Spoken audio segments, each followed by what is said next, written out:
I need to say what I probably should have said a long time ago, is that if you're not reading the Torah portion each week, these messages that I'm bringing over this series, and it is a series, we're doing a full coverage of the book of Genesis, but if you're not reading the portion, you're going to be lost in some degree, because I don't go through every single detail and tell you. Secondly, if you are looking for a message that's going to affirm the things that you always knew, you're going to have a hard time with many of the things I say, but this series as well, because we're challenging some of the regular ideas about biblical heroes. We started that way back, and it can be challenging for people to think outside the box. If you're expecting and coming looking for a little short message to get you a little thing to think about before you go eat lunch, you're also going to struggle, because there's a lot of things to say. There's a lot. These ideas and expanding boundaries and paradigms, it takes a little bit of time to do that. And so, and if you're looking for messages that you don't have to think about, that don't cause you any inner strife as you think about yourself and how you're living, probably going to struggle with these messages, because that's what I do best. That's my gift, is to help people apply the word to your real life, not to some floating out there thing about, being in clouds. But with all of that said, I have absolutely no idea how I'm doing with this series, because, the world depends on likes. I have to have likes. I need you to click something and tell me how good I am. I need that. No, I don't need that, but I don't get much feedback, and feedback is actually helpful, whether it's good or bad. So, tune in, listen, give me some feedback. It's good to know how you're doing up here. It helps. Now, listen up. There will be a test. Last week, verse 31:3, the Lord said to Jacob, "Return to the land of your fathers and to your relatives, and I will be with you." This week he gets started. In whatever verse it is, now as Jacob went on his way, this is verse 1, actually, of chapter 32. Jacob went on his way, the angels of God met him. Jacob said when he saw them, this is God's camp. That's actually last week. But in verse 4, he commanded them, saying, he called that place Machanaim, right? Jacob sent messengers before him to his brother Esau in the land of Seir, the country of Edom. And he commanded those that he sent forth, you shall say to my lord Esau, thus says your servant Jacob, I've sojourned with Laban and stayed until now. I've oxen and donkeys and flocks and male and female servants, and I've sent to tell my lord that I may find favor in your sight. And the messengers returned to Jacob. And what did they say? Jacob, we came to your brother Esau. And furthermore, he is coming to meet you, and 400 men are with him. Now, what would you do? What would you be thinking at this particular moment in time? You ran from this guy your whole life, your brother. You stole his blessing. You've avoided him. You knew he wanted to kill you. You had a plan, you thought, to fix that, to reconcile it, to give him all these gifts and pacify him and make him. But he's coming to you with 400 men. What are you thinking? Well, are you thinking, that sounds great. Let's confidently move forward into this thing. Hey, Esau! Is that the thought? It's not really the thought. Remember last week's message about Rebekah when she heard Isaac's conversation with Esau. That's actually the place where all of this started, when she overheard the conversation and said, oh my goodness, this is not going to go well. I know what God told me, but we need to do something different. We got to fix this. We spent all last week talking about that. But this is, in essence, what the Torah represents Jacob about to do as well. Now listen to what it says about Jacob. First of all, the text says he's coming to you with 400 men. What did Jacob actually probably hear?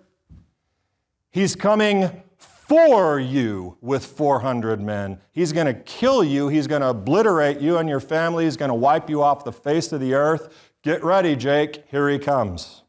That's probably more along the lines of what Jacob was hearing, because the text then goes on to say in chapter 7, Jacob was greatly afraid and distressed. Jacob was greatly afraid and had great anxiety. And he divided the people who were with him with flocks, herds, camels into 2 companies. For what did he say?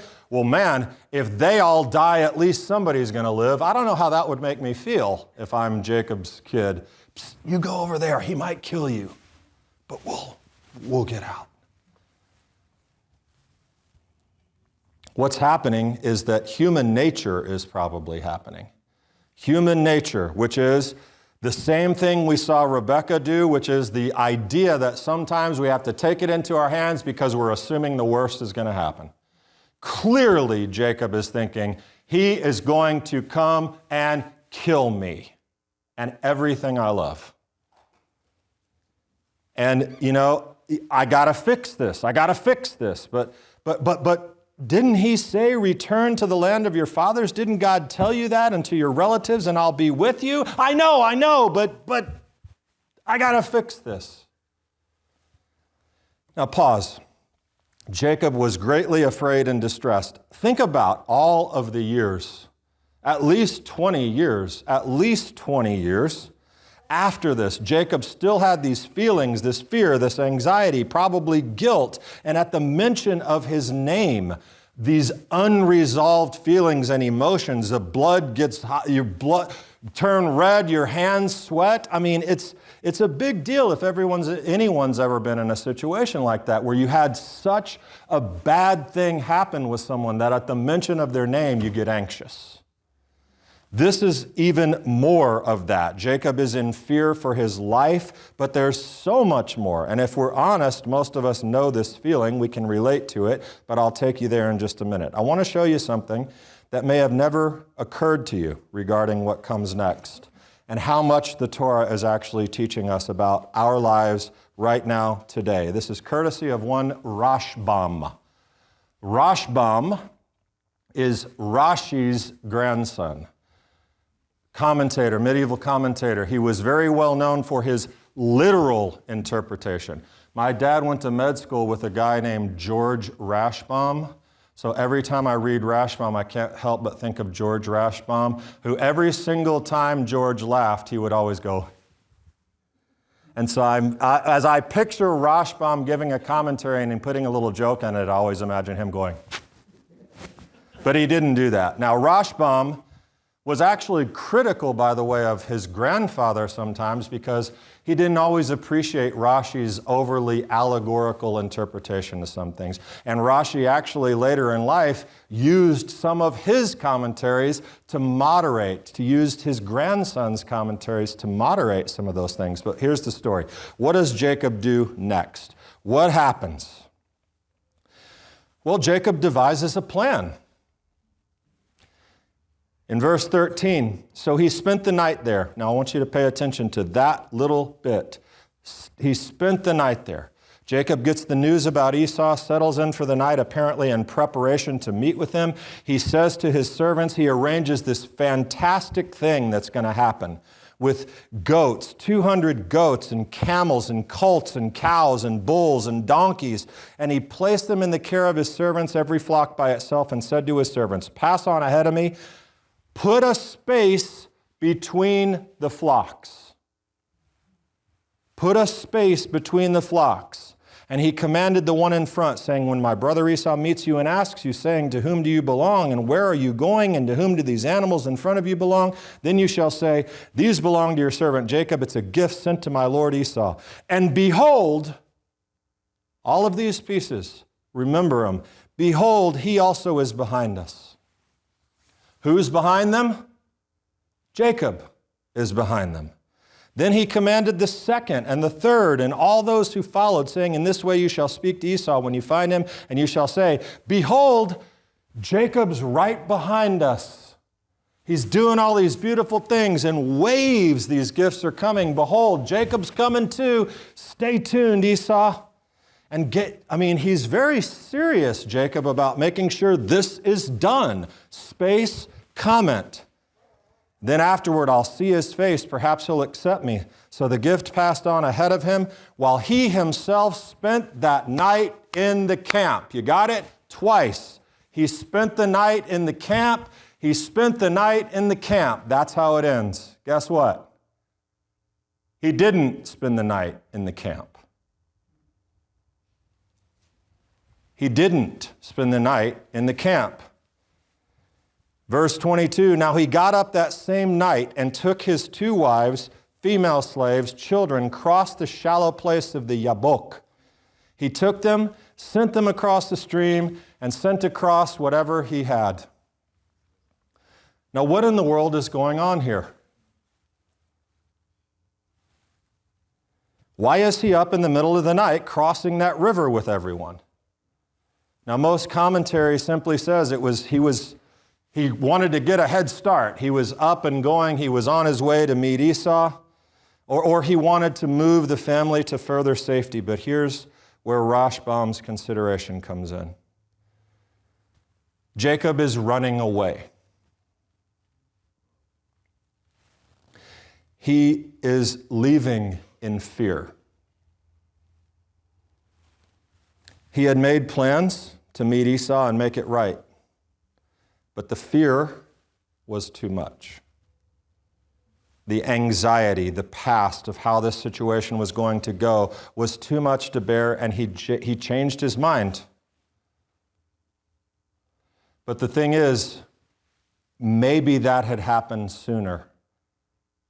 And here is the interesting thing, that if that's correct, if Rashbam's interpretation is correct, it explains the gaps, and it explains that Jacob is behind us. Why? Because Jacob crafted a plan to buy time to get away. Otherwise, all those details seem completely superfluous. But if they're part of his plan to get away from Esau, to save him and his family's life, to create a diversion, a distraction, to slow down Esau's advance, it makes sense to buy time and get away. In other words, Jacob had truly become the deceiver.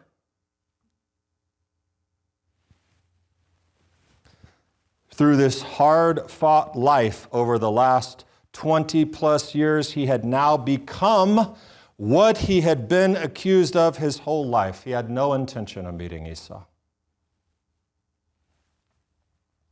And the fear and the anxiety caused him to hatch this other plan that would get them out of there. And he wouldn't have to face his fear, but guess what? That wasn't going to happen. That wasn't going to go down. Why? Well, because God intervenes, and it doesn't actually matter who Jacob was wrestling with at this point. We have all kinds of explanations of that. A man, an angel, God. I saw God face to face. Point is, God intervenes, whatever it was, and said, guess what, Jacob? No, you're going to face this. And it's happened before, Rashbam points out. I'll give you 2 examples of a similar situation. Who remembers the story of Jonah? Jonah had a mission. He had something that he needed to do, and he said, I'm not doing it. And God said, you're gonna do it. And he raised up a storm, and he cast him overboard, and he brought a whale that swallowed him and spit him out. And where did he end up? Going to do what God wanted him to do. Another really radical example, Moses. There's a weird thing that happens in the desert when Moses is going on to the wilderness, and you'll remember it when it's in Exodus, can't remember, 4. When they were in the place where they spent the night along the way, this is Moses and his family going back to Egypt. When they were in the place where they spent the night along the way, God confronted Moses and wanted to kill him. Then Zipporah saved the day by having their son circumcised. Outside of the weird, interesting thing about that, remember that Moses was what?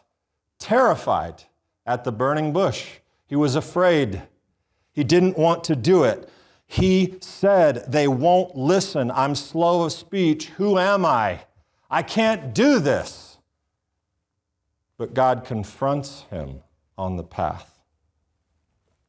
Rashbam explains that that was his anger, that God's anger toward Moses was, I gave you a job. I told you what you're going to do. You're going to do it. And that Moses was still afraid and was vacillating, which is why God was angry. And so according to Rashbam, so was Jacob now. In this strange way, despite what God had said, he was still afraid of encountering Esau. His courage failed him. He was trying to run away, but God said, no, that's not going to happen. God sent this mysterious figure. But why? Why? Why did Jacob have to confront Esau? Why couldn't he could have turned tail, run, and gotten to Canaan, and that would have been the same thing.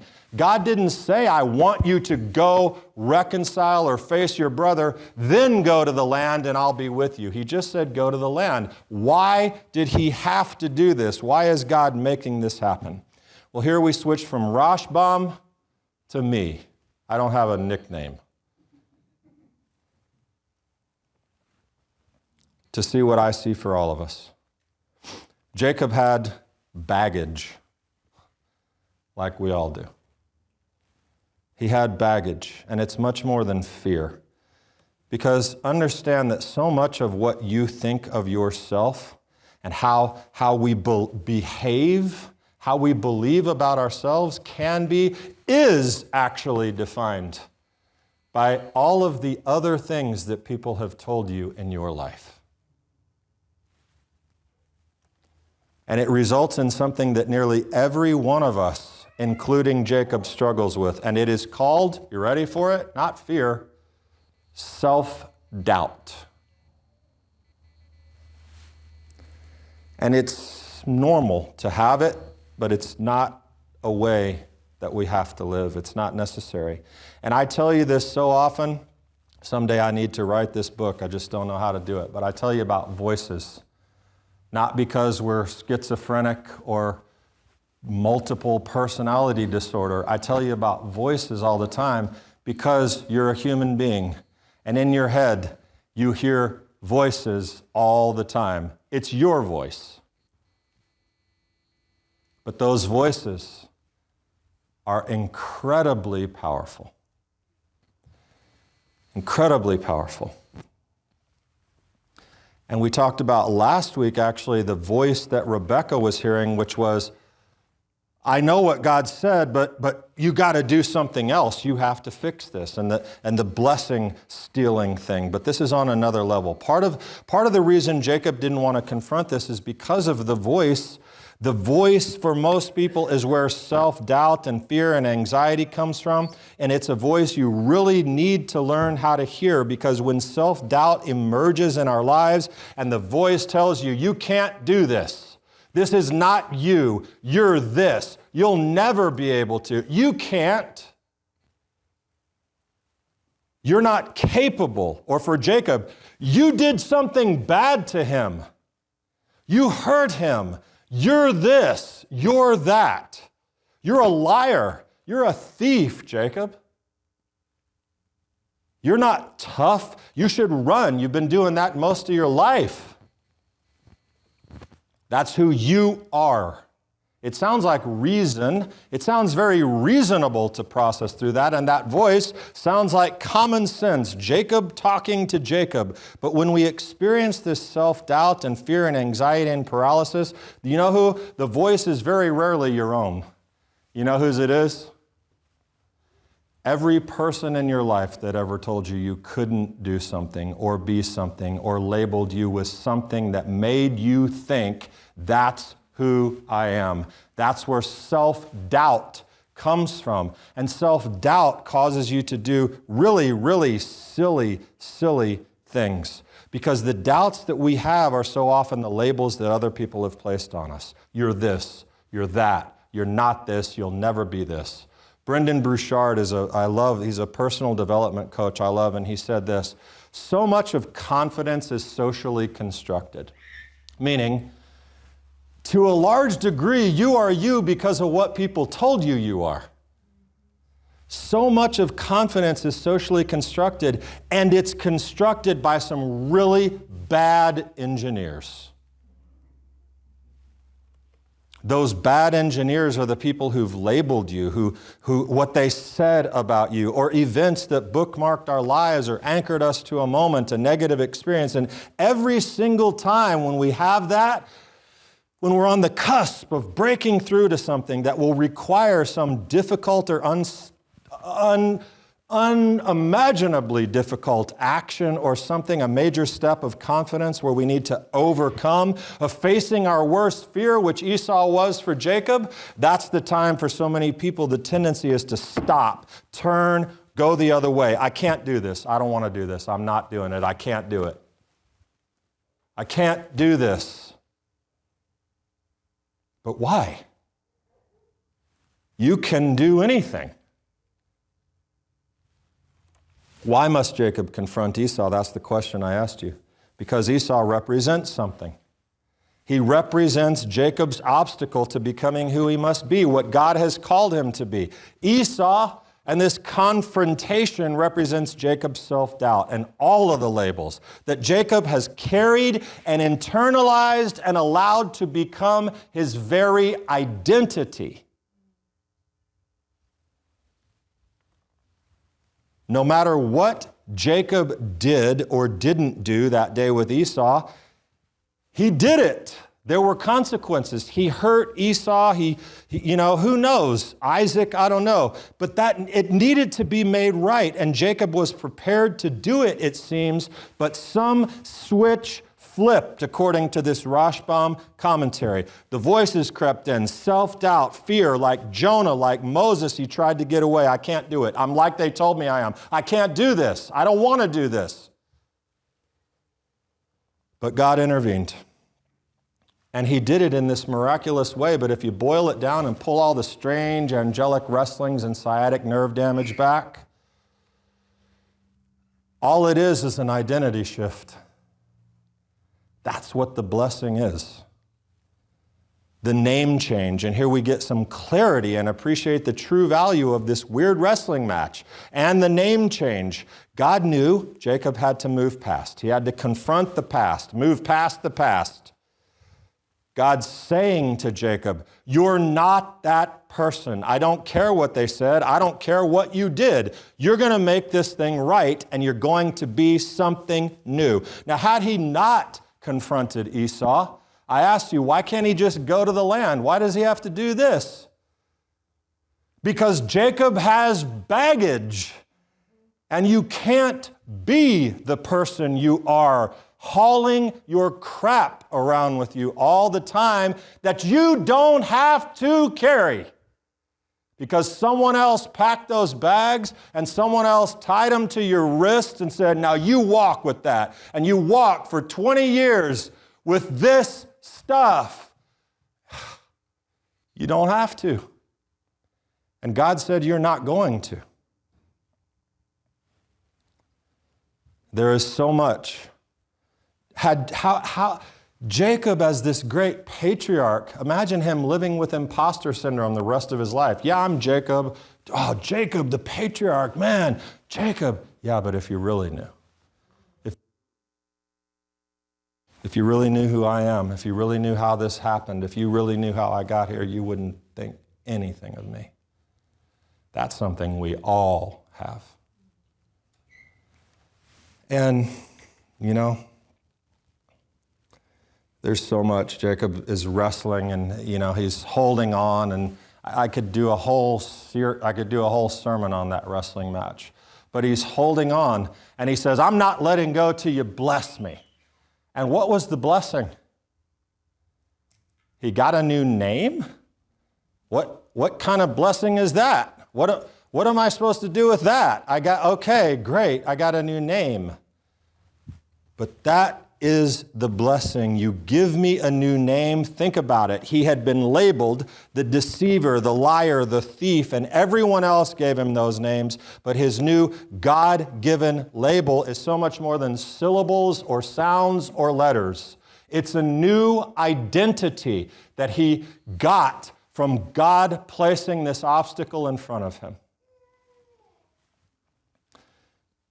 And that voice is the voice that Jacob had to hear. And one of the most powerful things, I want you to hear this very clearly, one of the most powerful things you will ever do in your life is to stop hearing the voices and wearing the labels and going by the names that other people have given you. And that happened at the ford of Jabbok. For Jacob, the patriarch. For Jacob, it's so clear, your name shall never, you're not going to be Jacob, even though he gets called Jacob later, but Israel, you've contended with God, with men, and prevailed. And with men, that part's easy, right? You've striven with God and man, Esau, Laban, even Isaac a bit. But in the internal, the supernatural, he's contending with himself as a man. And striven with God, God's given him clear instructions and he's vacillating. God says, not anymore after this. You're going to come out of this water. You're going to come out of this thing. You're going to have a limp. Oh yeah, the limp. What about the limp? Well, literally we could say that the angel gave him the limp. Why? So that he couldn't run away. He had to face Esau. He couldn't move quickly anymore. But obviously it's deeper than that. That limp became a part of Jacob's reality. And with that limp comes the idea in my mind that I cannot run. I can't run back to all those things that I was. Yeah, this is a painful memory, but it's also a positive memory to remind me I am someone else. And sometimes there are consequences in the bad decisions that we make. That's just part of it. Don't run back to those old labels. Jacob versus Jacob. His past, his baggage, his guilt, his self-impression of being a deceiver, living in fear rather than facing the music, as they say. God says, nope, not doing it. Jacob, this is the new you. Stop running. Stop embracing that. Stop being what they said you were and be who you need to be, who I want you to be, who I made you to be, who I will give you the power to be, as he had already clearly stated to Jacob. And it starts with doing the hard thing. Courage is not stupidity. Courage is not lack of fear. Courage is having fear, but doing it anyway. And they wrestle till dawn, don't they? That's what it says. But listen, think about this. From everything that Rashbam said, that he was trying to run away and that it wasn't going to work because God stopped him, it says they wrestled until daybreak, right? And then he released and he walks out with this limp and it says he lifted his eyes and who's showing up right at the right time? Esau. The timing is perfect. It's perfect. We have fear, we have resistance to tackle these massive obstacles. And Esau was a literal life-threatening obstacle, but he was mentally life-threatening, and Jacob had to get past it. And so, friends, the lesson is profound because the battle continues to rage within so many of us. I'm joking about likes at the beginning of this teaching, but the reality is we live in a world where people post things with the expectation that people are going to validate them by clicking a button or doing a thumbs up or liking something. Or our self-worth, not of certainly no one in here, but somewhere, self-worth, especially for the younger generations, is determined by what people say and do about what they see on a stupid computer screen about you. Man, no. And so what do you need to wrestle with? That's the question the Torah is asking. This is Jacob, man. Jacob, the father of the 12, the great patriarch. This is Jacob. And we look and we peel this back and we see he was afraid. And that's okay. But it brings to mind fight or flight. Fight or flight. And the fight actually was not physical with Esau, was it? It's right in here. It's up in your noggin. It's saying, all right, I am struggling and I have a problem. Now, who's talking to me right now? Who am I hearing? Am I hearing some jerk who told me what I could never be? Am I hearing some bad thing my abusive parent or spouse said to me that labeled me? What am I hearing? What am I hearing?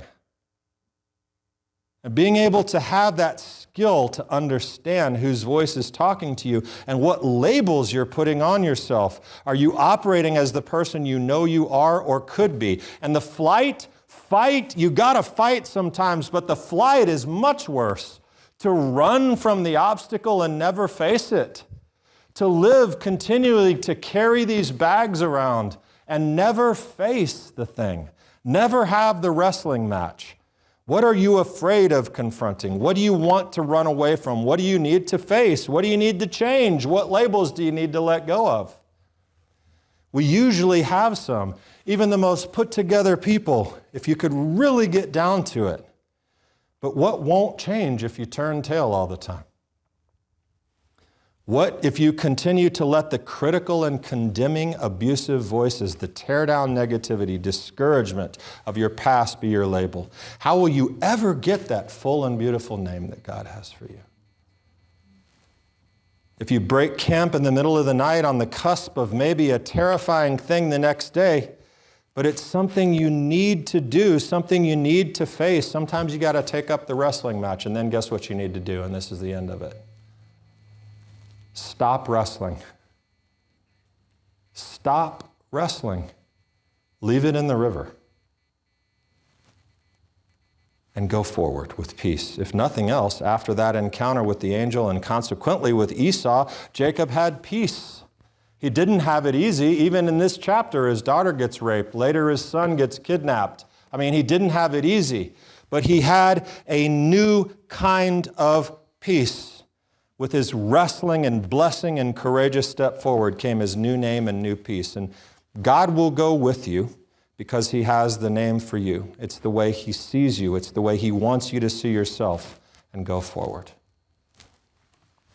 Do that. Do it. Be aware. Self-doubt is contrasted with self-awareness.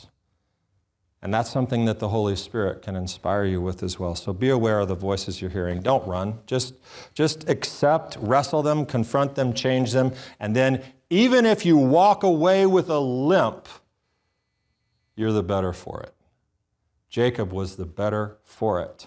And Jacob sets an example that all of us, every day, can apply and learn. Your story might be just the same. And you get to change it anytime you want. Shabbat Shalom.